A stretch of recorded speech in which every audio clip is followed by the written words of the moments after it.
A few key articles that pop up all the time in the UPSC exams. Okay. Articles 14 and 16, for example, those deal with equality before the law and equal opportunity. Okay. Things like public employment. Got it. Article 19 is really important, too. That's where they cover those fundamental freedoms, things like speech, assembly, movement. Right. So those are all about individual rights and liberties. Yeah. Got it. What else? Article 21 is a big one, guarantees the right to life and personal liberty. It's been at the heart of a lot of landmark judgments that have really expanded, the scope of those rights. Right. Article 32, we talked about that one earlier. That's the one that gives you the means to actually enforce those rights, by going directly to the Supreme Court. Right. Right. Those are some pretty important ones to know. Any others? Yeah, Article 38 comes up a lot. That falls under the directive principles of state policy. Okay. It basically says that the state should be aiming to secure a social order that promotes the welfare of the people. Interesting. So it's not just about memorizing the number of the article, but understanding how it's applied Exactly. in the real world and how it shapes the way India actually functions. It's about connecting the dots, seeing that big picture. That's why the UPSC is such a tough exam. Okay, so future civil servants, pay attention. Now, let's shift gears a little bit and talk about the structure of the government itself. What are some key articles that really define how power is distributed, at the national level? When it comes to the union government, Articles 52 to 151, that's where you want to look. You'll find everything about the president, the parliament, the union judiciary, even the CAG that we talked about before. It's like the blueprint So if you want to know for how the whole central government... how the top brass works, that's where you go. And for those who are particularly interested in the executive branch, the folks who are actually making things happen, Right. Articles 52 to 78, those outline the powers of the president, the prime minister, and the council of ministers. So that's the nitty-gritty of decision-making at the highest level. Right. And what about the lawmaking process? Yeah. How do laws actually Articles 79 to 122. get made? Yeah, it's your guide. Yeah. Everything about the parliament, how it's composed, its powers, its procedures. Keep an eye on Article 110.2. That one defines what a money bill is, Okay. which has special rules for how it's passed. Money talks, huh? Even in the Constitution. It certainly does. And then there's the judiciary. Right, the branch that interprets and applies the laws. Exactly. Articles 124 to 147, they deal with the Supreme Court, how it's composed, its powers, and that all-important process of judicial review. Right, that's where those checks and balances that we talked about come into play, to make sure no one branch gets too powerful. Now, what about the state governments? Are there specific articles that outline how they're structured and what they can do? Definitely. Articles 152 to 237 cover everything related to state governments.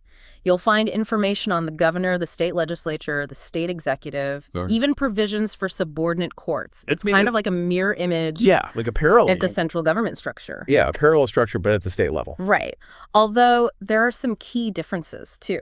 For instance, you've got the governor, who's appointed by the president Okay. and acts as a link between the central government and the state.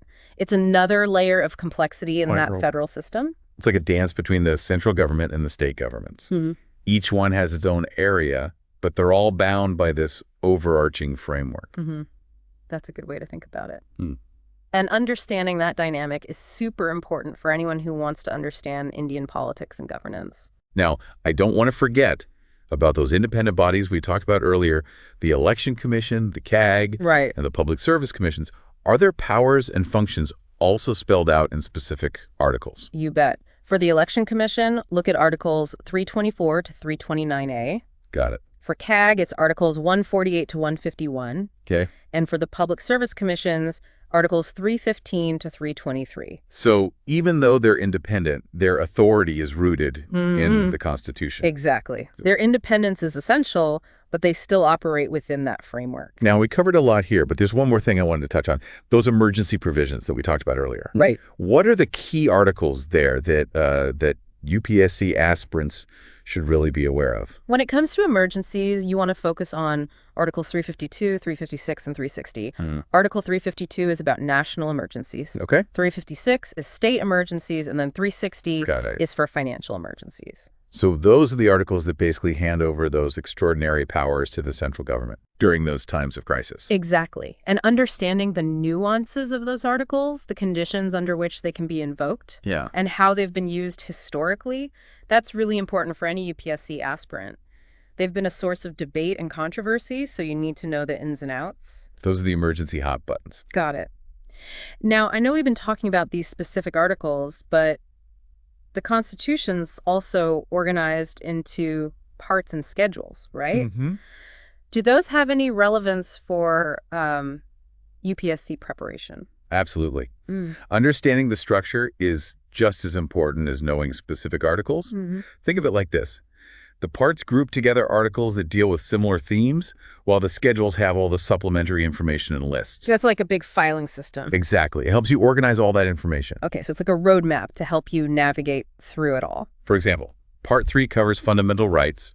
Part 4 is all about directive principles of state policy. Right. Part V lays out the structure of the union government. Yeah. And then you've got the schedules, which provide more details that are important to know. For instance, the first schedule lists the states and union territories. Okay. The seventh schedule outlines the division of powers between the union and the states. Okay. And the eighth schedule lists all the recognized languages of India.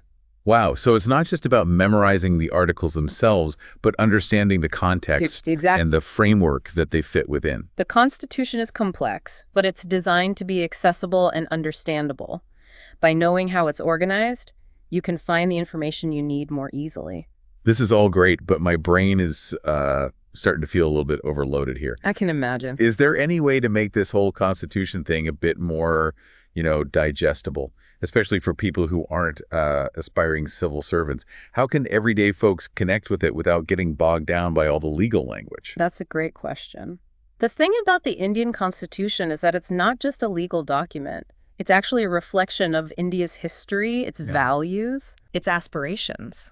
It's a story about how a nation that just gained independence from colonial rule was trying to create a just and equitable society for its people.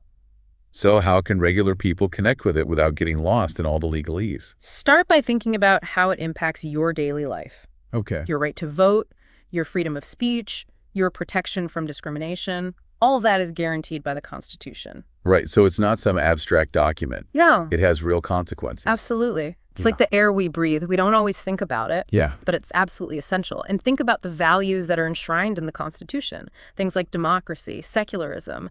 The Indian Constitution is a vast and intricate document, but it also reflects the hopes and aspirations of a nation striving to create a just and equitable society. It is amazing to think this one document has been guiding India's journey for over 70 years now. But I got to admit, with all these articles and parts and schedules, it can feel a bit overwhelming, Like, where do you even begin to unpack all this information? Well, one way to approach it is to think of it like a well-organized library. The library, okay. Each part of the Constitution is like a different section in the library, dealing with, a specific theme or area of governance. And within each part, you have the articles, which are kind of like the books on the shelves, each one with its own specific rules and provisions. Okay, I can see that. So, if we're looking for information about fundamental rights, we head to the fundamental rights section of the library. Exactly. And you'd find all those important articles that we talked about earlier, 14, 16, 19, 21, 32, just to name a few. They're like the essential reads in that section. The must-reads, the ones everyone should be familiar with. Okay, got it. And what about those directive principles of state policy? Where would those be? Those would be in a separate section, but one that's closely linked to the fundamental rights section. Maybe think of it as the social justice and welfare section of the library. Yeah. That's where you'd find Article 38, the one that talks about the state promoting the welfare of its people, and all those other articles outlining the state's role in creating a more just society. So it's like these two sections, fundamental rights and directive principles, they're kind of in conversation with each other, Yeah. shaping how India tries to balance individual freedoms with social justice. Exactly. Two sides of the same coin, and both essential for a healthy democracy. And as you go through the Constitution, you'll find other sections that deal with things like how the government is structured, the distribution of powers, Right. even those emergency provisions that we talked about before. So it's like a choose-your-own adventure It is, a little bit. for understanding Indian governance. Yeah. You can dive into whatever areas interest you the most, or try to get the big picture by exploring all the different sections. It's a document that invites that kind of exploration and engagement. Yeah. It really speaks to the vision of